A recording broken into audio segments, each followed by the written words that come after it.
It was a Wednesday afternoon. I was on my way home from school. I was on the MRT train. It was quite quiet and the train was not too crowded. I was half asleep because was very tired as I had slept rather late the night before. When the train reached Yeochakang station, a group of boys boarded the train.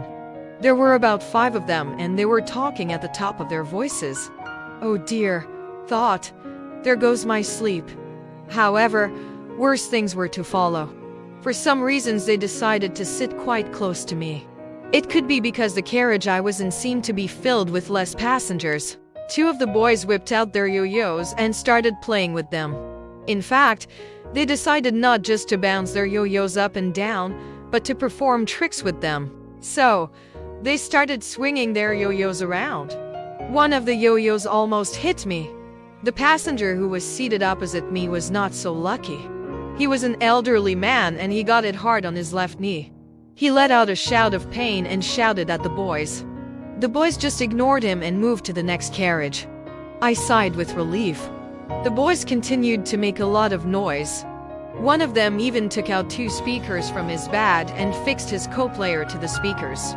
In the next second, we were treated to loud rap music. The racket suddenly awakened some passengers who were sleeping. The other passengers stared at the boys in disgust. The elderly man opposite me started grumbling to himself. I was getting very frustrated. I was contemplating whether I should get off at the next station. Matters got even worse when the boys started to attempt climbing up the poles. Some of them fell heavily to the floor of the train. Their friends thought it was hilarious and they laughed loudly and noisily. Then, someone fished out a ball and they started throwing the ball at one another. The last straw came when they started kicking the ball from one carriage to the next. Suddenly, we heard a loud bang. 2 of the boys had crashed onto a passenger in their attempt to get hold of the ball. The passenger, who was a woman in her 30s, screamed loudly. Fortunately, we were near a station.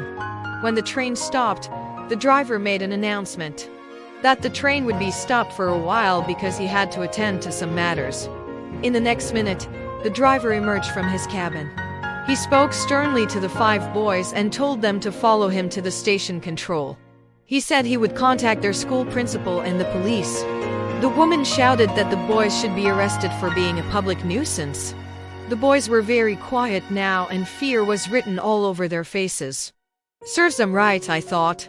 The driver took about 10 minutes to settle the matter. He apologized to us for the delay and we continued our journey without any further incident.